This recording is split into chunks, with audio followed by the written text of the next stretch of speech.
நான் வந்து ஆர்மியில் ஒர்க் பண்ணியிருக்கேன். ஒரு அனல் மின் நிலையம் வந்து பிளாஸ்ட் ஆச்சு அப்படின்னா அதோட எஃபெக்ட் வந்து எவ்வளோ இருக்குன்னா, நார்மலாக சாதாரண ஒரு குண்டு 155 mm உள்ள ஒரு குண்டு வெடிச்சதுனாவே ஒரு ரேடியஸில் ஒரு 100 மீட்டருக்கு வந்து சுத்தமாக காலியாகி போயிடும். அப்போது அவ்வளோ பெரிய அனல் மின் நிலையம் வெடிச்சதுன்னா மொத்த தூத்துக்குடி மாவட்டமே மொத்தமாக காணாமல் போயிடும். அப்படின்ற பட்சத்தில் அந்த திட்டம்லாம் நமக்கு தேவையா? மக்கள் வந்து வாழ்கிறத தான் நினைக்கணுமே தவிர சாகணும்னு நினைக்கக்கூடாது. இதெல்லாம் வந்து எதிர்த்து போராடுறாருன்னா கண்டிப்பாக சீமான் தான். அது மாற்றத்திற்கான ஆள் அண்ணன் சீமான் தான். நீங்கள் இந்த மக்கள் ஒன்று புரிஞ்சுக்கணும், இந்த ஊடகங்கள் காட்டுறது உண்மையே கிடையாது. இந்த கருத்து கணிப்பு, கருத்து திணிப்பு இதெல்லாம் உண்மையே கிடையாது. என்னென்னா அண்ணன் சீமானை தவிர்த்து இங்கே அரசியல் பண்ணணும்னா அது ஆகவே ஆகாது. நீங்கள் வந்து ஒப்பிடும்போது இந்த 3 பேரையும் போட்டிங்க, நாம் தமிழர் கட்சி அண்ணன் சீமானையே காட்டுது. களத்தில் அவர் தன்னை வந்து 3 முறை நிரூபிச்சிருக்கிறாரு. ஒரு சதமாக 1% வாக்கு சதவீதம், அதுக்கடுத்து 4%, 8%ன்னு தன்னை நிரூபித்த ஒரு தலைவரை, நிரூபித்த ஒரு கட்சியை இந்த ஊடகங்கள் புறக்கணிக்கிறது வந்து ரொம்ப வன்மையான செயல். இதை தவிர்த்து இந்த ஊடகங்கள் போல மக்களும் நினைக்காமல் இந்த மக்கள் வந்து அண்ணன் சீமானை புரிந்து கொண்டு இந்த முறை வாக்கு செலுத்தி அண்ணனை வெற்றி பெற செய்தால் இந்த தமிழ்நாடு சொர்க்கமான நாடாக மாறும் என்பது மாற்றுக்கிறது தெரிஞ்சிடும். ஆனால் நாம் தமிழர் கட்சி தொடர்ந்து களத்தில் 15 வருஷமாக நிற்கிது. அதை பார்க்குறோம், அனலைஸ் பண்ணுறோம். இந்த தமிழ்நாட்டுக்கு இந்த தமிழர் ஆளணும்னா எந்த அரசியல் கட்சி வேணும், எந்த தலைவர் வேணும் அப்படின்னு சொல்லிட்டு அனலைஸ் பண்ணுறோம். எல்லாரையும் மதிப்பீடு செய்கிறோம். அப்படி மதிப்பீடு செய்கிறப்ப மக்களுக்கான தலைவராக யார் இங்கே நிற்கிறானா சீமான் அவர்கள் தான். அதனால தான் நான் வந்து நாம் தமிழர் கட்சிக்கு வாக்கு செலுத்தணும்னு நினைக்கிறேன். நான் வந்து பார்த்தீங்கன்னா நாம் தமிழர் கட்சிக்கு வாக்களிக்கலாம்னு இருக்கேன். எங்கள் அண்ணன் செந்தமிழன் சீமான் அவர்களுக்கு வாக்களிக்கலாம்னு இருக்கேன். எங்கள் குடும்பத்தில் உள்ளவங்களையும் சொல்லி வாக்களிக்கலாம். அதனால எங்களுடைய வாக்கு சீமானுக்கு தான். அது இனி யார் கட்சி ஆரம்பித்தாலும் சரி, விஜய் ஆரம்பித்தாலும் சரி, அஜய் ஆரம்பித்தாலும் சரி, யார் கட்சி ஆரம்பித்தாலும் இந்த கொள்கை, இந்த தத்துவம் இருக்கிற வரைக்கும் மாறுபட்ட அரசியல் நான் சீமான் ஒரு ஆள் தான் முன்னெடுத்துட்டு இருக்கிறாரு. அதனால் எங்களுடைய வாக்கியெல்லாம் சீமானுக்கு தான். சிந்தித்து அரசியல் தெளிவுள்ள இளைஞன் யாரும் விஜயை தேட மாட்டான், யாரையும் தேட மாட்டான். அரசியல் புரிதல் உள்ளவன் ஒன்று சீமானை மட்டும்தான் ஆதரிப்பான். அதனால் நான் அரசியல் தெளிவுபட்டிருக்கேன். எனக்கு அரசியல் தெளிவுபடுத்தியவர் சீமான் அவர்கள். நாம் தமிழர் கட்சிக்கு தான் கொடுவேன். என்ன காரணம்? காரணம்னா வருங்காலத்துக்கு தேவையான அரசியலை வந்து அவங்க தான் இப்போ வந்து பண்ணிட்டு இருக்காங்க. எங்கள் ஏரியா வந்து மலை வளங்கள் நிறைஞ்ச ஏரியா. அந்த ஏரியாவில் மொத்தமாகவே இருக்கிற ஹில் ஸ்டேஷன் எல்லாத்தையுமே இப்போ கட் பண்ணி எடுத்துகிட்டு போகிறாங்க. அதெல்லாம் கட் பண்ணி எடுத்துகிட்டு போகிறதுனால அடுத்த தலைமுறைக்கு ஒரு விஷயம் கிடைக்கும்னா அது கண்டிப்பாக கிடைக்காது. ஏன்னா மலையிலேருந்து வர்றது தான் தண்ணி. அப்படின்ற பட்சத்தில் எங்கள் ஏரியாவில் இருக்கிற பாலரெல்லாம் இப்போ வற்றி போச்சு. ஏன்னா பார்த்தீங்கன்னா ஒரு 3 வருஷத்துக்கு 4 வருஷத்துக்கு ஒரு முறை தான் பாலத்தில் எல்லாம் தண்ணி வரும்.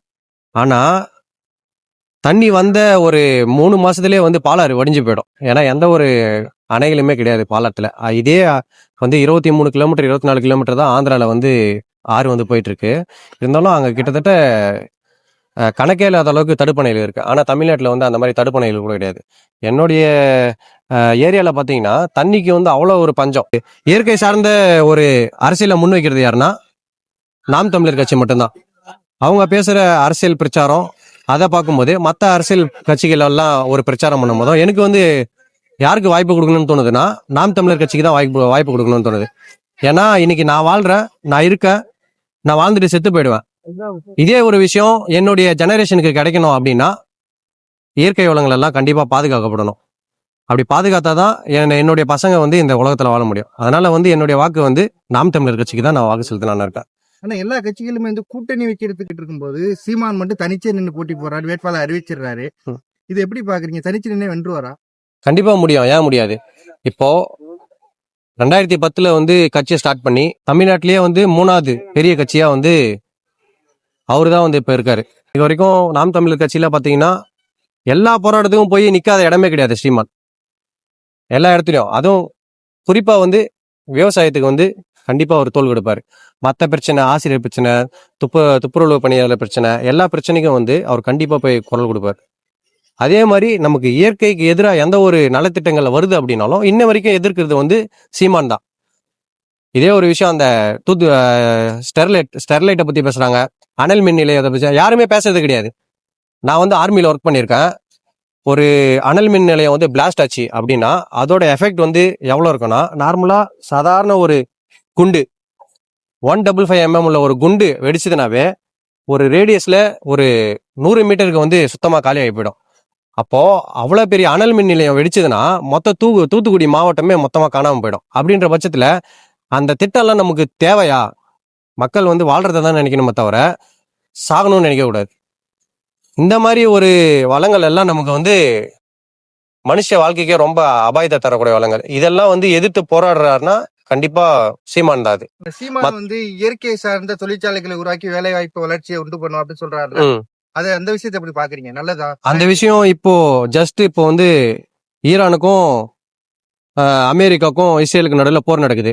இப்போ பார்த்தீங்கன்னா கேஸ் எல்பிஜி எல்லாமே தட்டுப்பாடாயிடுச்சு. இன்னைக்கு நிலைமையில என்னுடைய வீட்டில் வந்து கேஸ் இல்லை, என்னுடைய தொழிலுக்கு கேஸ் இல்லை. இன்ன வரைக்கும் நான் வந்து கடையை மூடி வச்சிருக்கேன். அப்படின்ற பட்சத்தில் இயற்கையாக தொழில் செய்யும் போது என்ன ஒரு பெனிஃபிட் நான் அவர் சொல்றாரு, ஆடு மாடு பண்ணைகள் அந்த விஷயத்துல இருந்து என்னென்ன பெனிஃபிட்ஸ் கிடைக்குதுன்னு பார்த்தீங்கன்னா, பால் பொருளாதாரம் மேம்படும். அதுக்கப்புறம் பால் சார்ந்த பொருட்கள் அது வந்து அதோட விற்பனை அதிகமாகும். அதை வச்சு நம்ம நல்ல லாபம் ஈட்ட முடியும். அதுவும் இல்லாமல் அதோட கழிவுகள் இருந்துச்சுன்னா பயோகேஸ் மூலியமா இன்னைக்கு இந்த பிரச்சனையே வந்திருக்காது. இன்னைக்கு நிறைய பேர் பாமர மக்கள் வீட்டில் அடுப்பு எரியல அப்படின்ற பட்சத்தில் அந்த பிரச்சனையே இருந்திருக்காதுல்ல. இந்த விஷயம் வந்திருந்தா நல்ல விஷயம் தானே.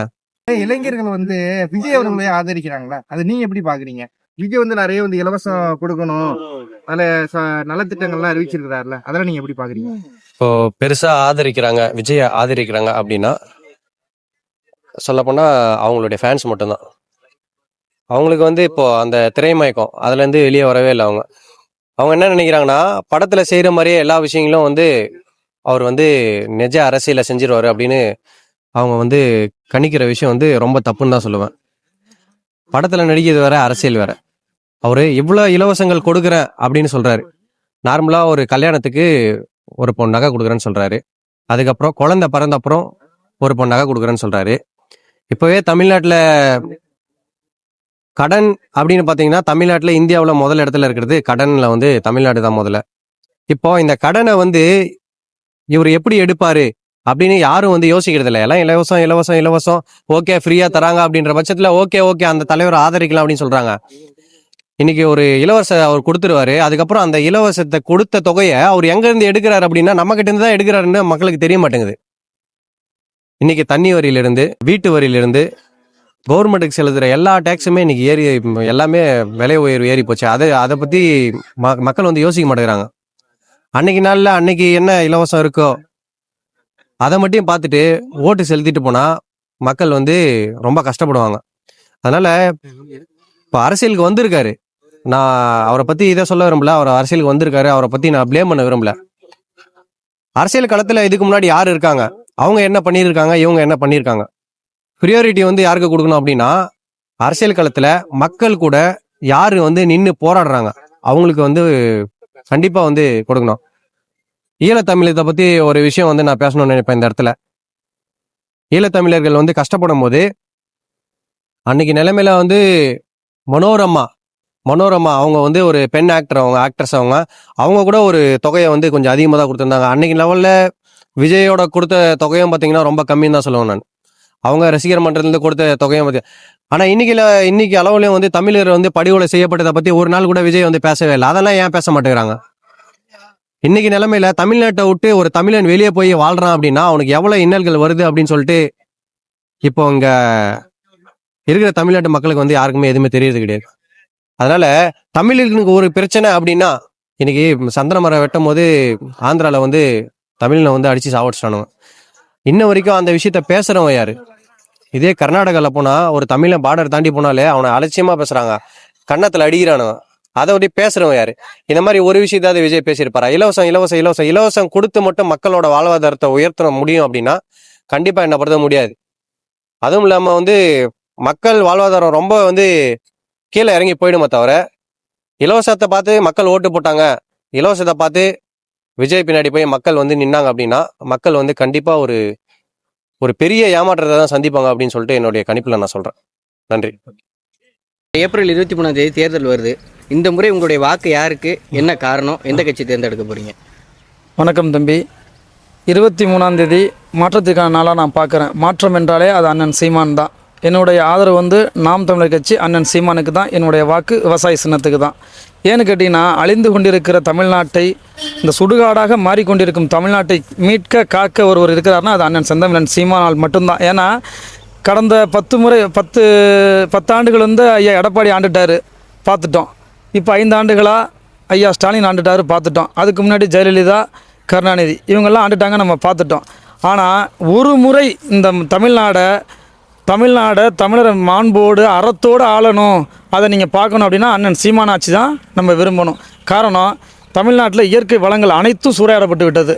தமிழனுடைய வரிப்பணம் எல்லாமே வந்து அந்த ஆண்டு கொண்டிருந்த அரசியல்வாதிகளுக்கு போயிடுச்சு. அதனால் தமிழ்நாட்டை காப்பாற்ற கடைசி நம்பிக்கை அண்ணன் சீமான் மட்டும்தான். சீமானுக்கு வாக்களிக்கிறீங்கன்னு சொல்கிறீங்க. இப்போ திமுக வர தேர்தலில் 2000 ரூபா தரங்குது, அதிமுக 2500 ரூபா, டிவிக்கும் 2500 ரூபா தரங்குறாங்க. இவங்கள்ட்ட இல்லாத நலத்திட்டங்கள் அப்படின்னு சீமான்கிட்ட இருக்குது. அதாவது அவர்கள் அரசியல்வாதி, அண்ணன் மட்டும்தான் மக்களுடைய மனதை புரிந்த கொள்கைவாதி. ஏன்னா இப்போ நான் வந்து வாக்குக்கு 2000 வாக்கு போட்டால் 2500 ரூபா தர்றேன், 2000 தர்றேன், தங்க மோதிரம் தர்றேங்கிறது இது அரசியல் இல்லை, இது வியாபாரம். அவங்க தொழில் பண்ண வர்றாங்க. ஏன்னா மக்களை முதலீடாக வைத்து, மக்கள் செலுத்தக்கூடிய வாக்கை முதலீடாக வைத்து அவங்க இங்கே வியாபாரம் செய்ய வர்றாங்க. ஆனால் அண்ணன் சீமான் மட்டும்தான் மக்களுடைய வாழ்வாதாரத்தை புரிந்து மக்களுக்கு எது தேவையோ அதை மட்டும்தான் நாங்கள் இலவசமாக கொடுக்குறோன்னு சொல்கிறோம். இலவசம் அப்படின்னா அவங்கள மாதிரி நாங்கள் வந்து தங்க மோதிரம் தர்றோம், காசுக்கு வாக்குக்கு காசு தர்றோம், அண்டா தர்றோம், குண்டா தர்றோம், அதெல்லாம் கிடையாது. தூய குடிநீர் இலவசம், தரமான சரியான கல்வி இலவசம், அனைவருக்கும் சரியான தரமான மருத்துவம் இலவசம். இதுதான் நாம் தமிழர் கட்சியில் இலவசம். ரெண்டாவது, இந்த மக்களை வந்து இலவசம் கொடுத்து சோம்பேறியாக்கி அவன் எதிர்காலத்தை பற்றி யோசிக்க முடியாத அளவுக்கு ஆக்கி வச்சுருக்காங்க. இந்த நாட்டினுடைய 2 தீமைகள் இருக்குது.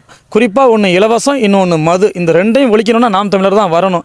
நம்மளுக்கு இலவசங்கிறது கல்வி, மருத்துவம் இது இருந்தாலே போதும். மக்களுக்கு அண்ணன் சொல்கிற மாதிரி தான், தரமான கல்வி, தரமான மருத்துவம் இதை இலவசமாக கொடுத்துட்டா அவனுக்கான பொருளாதாரத்தை அவனே பார்த்துக்குவாங்க அப்படிங்கிறாரு. அப்போ கல்வியை நம்ம சரியாக கொடுத்துட்டோம் அப்படின்னு சொன்னால் கல்விக்கேற்ற வேலை, வேலைக்கேற்ற ஊதியம், அதை கொண்ட பெருமை மிக்க வாழ்வு, இதுதான் மக்களுக்கு முக்கிய அவசியமான ஒன்று. ஆனால் இப்போ சீமான் அவர்களுக்கு வாக்களிக்கிறீங்கன்னு சொல்கிறீங்க. ஒரு சில இளைஞர்கள் இப்போ புதுசாக பார்த்தா அண்ணன் விஜய் வந்து 3 வருஷமாக வெயிலில் நின்று கத்திட்டு இருக்கிறாரு, வேர்வை சிந்த பேசுகிறாரு, எங்களுக்காக 250 கோடி சம்பளத்தை விட்டுட்டு வராங்கிறீங்க. அப்படி இருக்கும்போது மக்களுக்காக தன்னுடைய சுய வாழ்வை விட்டுட்டு வந்தது விஜயா, சீமானா உங்களுடைய பார்வையில்? நீங்கள் ஒரு புரிதலுக்கு முதல்ல வரணும். என்னென்னா, விஜய் வந்து கிட்டத்தட்ட 30 ஆண்டுகளுக்கு மேலே திரைத்துறையில் இருக்கிறாரு, நல்லா சம்பாதிச்சிட்டாரு. அவர் பார்க்காத பணம் புகழ் கிடையவே, அவர் பார்க்காத பணம் புகழ் கிடையாது. ஆனால் அண்ணன் சீமானை வந்து நீங்கள் விஜய் கூட ஒப்பிட முடியாது. நான் ஏற்கனவே ஒரு முறை நீங்கள் என்கிட்ட கேட்டப்போ இதான் சொல்கிறேன், அண்ணன் சீமானை ஒருபோதும் விஜய் கூட ஒப்பிடாதீங்க. காரணம், அவர் திரையில் நடிக்கிறவர், அண்ணன் தரையில் மக்களுக்காக நிற்கிறவர். நீங்கள் பார்த்துருக்கிறீங்க, இந்த ஊடகங்கள்லாம் மிகப்பெரிய கோவம் இருக்குது. ஏன்னா அந்த ஊடகங்கள்லாம் ரொம்ப கீழ்த்தரமாக வன்மமாக நடந்துக்கிறாங்க. என்னென்னு கேட்டிங்கன்னா, இங்கே வந்து மும்முனை போட்டி தான் இருக்குது அப்படிங்கிற மாதிரி காட்டுறாங்க. ஒரு பக்கம் ஐயா ஸ்டாலினையும், ஒரு பக்கம் ஐயா எடப்பாடி பழனிசாமியும், அது பக்கம் இந்த பக்கம் வந்து பார்த்திங்கன்னா நடிகர் விஜயும் தான் காட்டுறாங்க.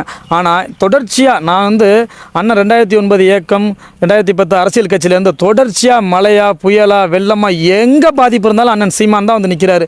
மக்கள் எந்த இடத்துல பாருங்கள், வாக்கு செலுத்தினது ஒருத்தருக்கா இருக்குது. ஆனால் இங்கே வந்து தொழிலாளர் பிரச்சனை, மாணவர் பிரச்சனை, மீனவர் பிரச்சனை, செவிலியர் பிரச்சனை, இது குப்பை தொழிலாளர்கள் அந்த பிரச்சனை, எல்லா பிரச்சனைக்கும் அண்ணன் தான் போய் முதன்மையாக நின்றுருக்கிறாரு. ஆனால் இந்த மக்களும் என்ன செய்கிறாங்கன்னா, யார் மாற்றத்திற்கான ஆள் யாருன்னு காட்டும்போது அதே எடப்பாடி, அதே ஸ்டாலின், அதே விஜய் காட்டுறாங்க. நான் என்ன சொல்கிறேன், மாற்றத்திற்கான ஆள் அண்ணன் சீமான் தான். நீங்கள் இந்த மக்கள் ஒன்று புரிஞ்சுக்கணும், இந்த ஊடகங்கள் காட்டுறது உண்மையே கிடையாது. இந்த கருத்து கணிப்பு, கருத்து திணிப்பு இதெல்லாம் உண்மையே கிடையாது. என்னென்னா, அண்ணன் சீமானை தவிர்த்து இங்கே அரசியல் பண்ணணும்னா அது ஆகவே ஆகாது. நீங்கள் வந்து ஒப்பிடும்போது இந்த 3 பேரையும் போட்டிங்க, நாம் தமிழர் கட்சி அண்ணன் சீமானையே காட்டுது. இதுதான் மிகப்பெரிய தீண்டாமையே. இது தீண்டாமையை பற்றி பேசுகிறோம், போகிறோம், வர்றோங்கிறேன். களத்தில் அவர் தன்னை வந்து 3 முறை நிரூபிச்சிருக்கிறாரு. ஒரு சதமாக 1% வாக்கு சதவீதம், அதுக்கடுத்து 4%, 8%ன்னு தன்னை நிரூபித்த ஒரு தலைவரை, நிரூபித்த ஒரு கட்சியை இந்த ஊடகங்கள் புறக்கணிக்கிறது வந்து ரொம்ப வன்மையான செயல். இதை தவிர்த்து இந்த ஊடகங்கள் போல மக்களும் நினைக்காமல் இந்த மக்கள் வந்து அண்ணன் சீமானை புரிந்து கொண்டு இந்த முறை வாக்கு செலுத்தி அண்ணனை வெற்றி பெற செய்தால் இந்த தமிழ்நாடு சொர்க்கமான நாடாக மாறும் என்பது மாற்றுக்கருதில்லை. கண்டிப்பாக இந்த ஏப்ரல் மாதம் வரப்போகிற 23ஆம் தேதி நடக்க போகிற தேர்தலில் கண்டிப்பாக என்னுடைய வாக்கு நாம் தமிழர் கட்சிக்கான வாக்காக தான் இருக்கும். என்ன காரணம்? ஏன்னா இப்போ வந்து இருக்கிற அரசியல் தலைவர்கள்லாம் தற்போது உள்ள ஒரு சூழலை வச்சு தான் அரசியல் நடத்தணும் அப்படின்னு நினைக்கிறாங்க. ஆனால் நாம் தமிழர் கட்சியை பொறுத்தளவு எதிர்காலத்தில் வர தலைமுறை இந்த மண்ணில், இந்த நாட்டில் நல்லா வளமிக்க ஒரு சிறப்பாக இயற்கையோடு சார்ந்து வாழணும் அப்படின்னு நினைக்கிற கட்சி ஒரு நாம் தமிழர் கட்சி. அது கொள்கையும் அப்படி தான் இருக்குது, அதோடைய செயல்பாடும் அப்படி தான் இருக்குது. கனிம வளங்களுக்கு போராடுது, காட்டு வளங்களுக்கு போராடுது, இப்படி வளங்களுக்கு பறிபோகிறத நினச்சி குரல் கொடுக்குற ஒரு கட்சினா அது நாம் தமிழர் கட்சி தான். அதனால் வந்து அடுத்த தலைமுறைய வாழ்க்கையை அதை நினைக்கிறதுனால என்னை போன்ற இளைஞரோட வாக்கெல்லாம் கண்டிப்பாக நாம் தமிழர் கட்சிக்கு தான் நாங்கள் செலுத்துவோம். இப்போ நீங்கள் சொல்கிறீங்க சீமானை தான் ஆதரிக்கிறீங்கன்னு, இதே உங்கள் வயதில் உள்ள இளைஞர்கள்லாம் வந்து இப்போ தமிழக வெற்றி கழகத்தை ஆதரிக்கிறாங்களே, அதை பற்றி என்ன நினைக்கிறீங்க? விஜய் தான் மாற்று அரசியலுக்கானவர் நினைக்கிறாங்களே, அதை பற்றி என்ன நினைக்கிறீங்க? படம் மட்டும் நடிச்சுட்டா போதுமா? ஏன்னா திரையில் வந்து என்ன வேணாலும் நடிச்சிடலாம், ஆனால் தரையில் மக்களுக்காக நிற்கணும்ல. அவங்கள தான் உண்மையான தலைவராக நம்ம இருக்கணும். இப்போ விஜய் அவர்கள் அரசியல் கட்சி தொடங்கி இருந்தாலும் இன்னைக்கு வரைக்குமே பல பிரச்சனைகள் எல்லாம் நடந்துகிட்டு இருக்கு இந்த தமிழ்நாட்டில். எதிர்த்து களத்தில் நின்று தனி ஒரு மனுஷன் நின்று போராட்டம் நடத்தியிருக்காரா? இல்லை, கிடையாது. அப்படி அவர் போராட்டத்துக்கு வந்து ஏதாவது ஒரு பிரச்சனை தீர்ந்துருக்கா? இல்லை. அப்படி இருக்கிறப்ப வந்து அவருக்கு வாக்கு செலுத்துறது வீண் தானே. எல்லாம் வந்து திரை கவர்ச்சி மூலமாக இப்போ உள்ள இளைஞர்கள் ஒரு சில பேர் வந்து அவர் பின்னாடி ஃபாலோ பண்ணுறாங்க. இவர் பின்னாடி போனால் நமக்கு ஒரு நல்ல ஒரு எதிர்காலம் இருக்கும் அப்படின்னு நினச்சி தன்னைத்தானே ஏமாற்றிக்கிட்டு போகிறாங்க. ஆனால் அவங்க விரைவில் அவங்களுக்கு தெரியும் அது பெரிய ஏமாற்றம் அப்படின்னு தெரிஞ்சிடும். ஆனால் நாம் தமிழர் கட்சி தொடர்ந்து களத்தில் 15 வருஷமாக நிற்கிது. அதை பார்க்குறோம், அனலைஸ் பண்ணுறோம். இந்த தமிழ்நாட்டுக்கு இந்த தமிழர் ஆளணும்னா எந்த அரசியல் கட்சி வேணும், எந்த தலைவர் வேணும் அப்படின்னு சொல்லிட்டு அனலைஸ் பண்ணுறோம். எல்லாரையும் மதிப்பீடு செய்கிறோம். அப்படி மதிப்பீடு செய்கிறப்ப மக்களுக்கான தலைவராக யார் இங்கே நிற்கிறானா, சீமான் அவர்கள் தான். அதனால தான் நான் வந்து நாம் தமிழர் கட்சிக்கு வாக்கு செலுத்தணும்னு நினைக்கிறேன். இப்போ இளைஞர்கள்லாம் விஜயை ஃபாலோ பண்ணி போகிறாங்கன்னா போகட்டும், ஆனால் ஒரு நாள் திரும்பி நாம் தமிழர் கட்சிக்கு திரும்பி வருவாங்க. ஏன்னா எந்த ஒரு தத்துவமும் இல்லை, கொள்கையும் இல்லை, கோட்பாடும் இல்லை. அவர் புரிஞ்சிக்க வேண்டிய நேரம் அந்த இளைஞர்களுக்கு வரும்போது அவங்க தன்னால் நாம் தமிழர் கட்சியே தேடி வருவாங்கன்னு. நான் இப்போ தான் முதல் முறையாக வாக்கு செலுத்த போகிறேன். என்னுடைய வாக்கு யாருக்குன்னு பார்த்தா, நான் நாம் தமிழர் கட்சி தலைமை ஒருங்கிணைப்பாளர் சீமான் அவர்களை தான் தேர்ந்தெடுப்பேன். விவசாய சின்னத்தை தான் வாக்களிப்பேன். ஏன்னா பார்த்தா திமுக இத்தனை வருஷமாக ஆண்டுட்டாங்க. எந்த ஒரு பிரயோஜனமும் இல்லை. இந்த மண்ணுக்கான மக்களுக்கான எந்த திட்டத்தையும் கொண்டு வரல. இன்றைக்கி வரைக்கும் சோத்துக்கும் அன்றாட கூலி வேலைக்கும் தான் எல்லா மக்களும் போயிட்டுருக்காங்க. அப்படி இருக்கும்போது இந்த மண்ணுக்கான மாறுபட்ட திட்டத்தை கொண்டு வராரு. கொட்டு மருவிலேருந்து சிட்டு குருவி வரைக்கும் பேசுகிறாரு. மண்ணில் ஆரம்பித்து மனுஷனில் ஆரம்பித்து எல்லா உயிர்களுக்குமான அரசியல் பேசுகிறாரு. மாறுபட்ட அரசியல் பேசுகிறாரு. இப்போ திமுக நான் வந்தால் 1000 ரூபா தரங்குறாங்க. எடப்பாடி அரசு அதிமுக அரசு 2000 ரூபா தரங்குது. இப்போ விஜய் வந்தால் 2500 ரூபா தரங்குறாரு. அப்படி இருக்கும்போது இவங்கெல்லாம் ஒரே குட்டையில் ஒரு மட்டையாக இருக்காங்க. ஆனால் இவங்களை விட மாறுபட்ட மக்களுக்கான அரசியல் பேசுகிறாரு. அதனால் சீமான் அவர்களுக்கு வாக்களித்தா நான் நல்லாயிருக்குன்னு நினைக்கிறேன். இன்னொன்று, தெளிவான கொள்கை கோட்பாட்டோடு பேசுகிறாரு. பாமர மக்களுடைய வழி உணர்ந்து பேசுகிறாரு.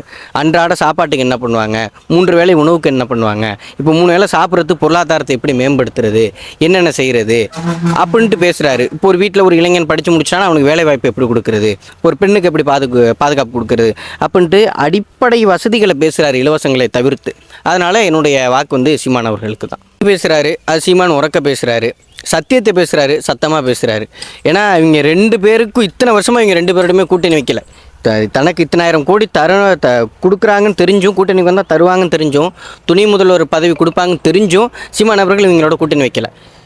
அதனால கூட்டணி வைக்காமல் மண்ணுக்கான மக்கள் நலனுக்கு பற்றி பேசிகிட்டு இருக்கிறாரு. இவங்க எல்லாம் கூட்டணி நலன் பேசிகிட்டு இருப்பாங்க. பாஜக நம்மளோட வருமா, இப்போது தேமுதிக நம்மளோட வருமா, இப்போ சிபிஎம் வருமா அப்படின்ட்டு கூட்டணி நலன் பேசிகிட்டு இருக்கவங்களுக்கு மத்தியில், நோட்டும் சீட்டும் பேசிகிட்டு இருக்கவங்களுக்கு மத்தியில் அடுத்த தலைமுறை பற்றி சிந்திக்கிற ஒரு ஆளாக சீமான் இருக்கிறாரு.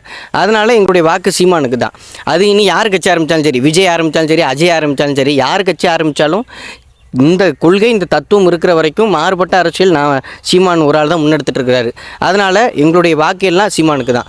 சிந்தித்து அரசியல் தெளிவுள்ள இளைஞன் யாரும் விஜயை தேட மாட்டான், யாரையும் தேட மாட்டான். அரசியல் புரிதல் உள்ளவன் ஒன்று சீமானை மட்டும்தான் ஆதரிப்பான். அதனால் நான் அரசியல் தெளிவுபட்டிருக்கேன். எனக்கு அரசியல் தெளிவுபடுத்தியவர் சீமான் அவர்கள். என்றைக்கு நாம் தமிழ் கட்சியை பின்பற்ற ஆரம்பித்தனோ அன்னையிலேருந்து என்னுடைய பொது வாழ்விலும் சரி, தனிப்பட்ட வாழ்விலும் சரி, ஒழுக்க நெறியோடு வாழ்கிறேன்னா அது நாம் தமிழர் கட்சியினுடைய கொள்கையின் வழியில் நான் வாழ்கிறேன். எனக்கு அந்த கொள்கை கற்பித்தவர் சீமான். அதற்காக நான் சீமானுக்கு வாக்கு செலுத்துகிறேன். இப்போ எங்களை மாத்துறாரு, எங்களை போன்ற சிறு பிள்ளைகளை மாத்துறாரு.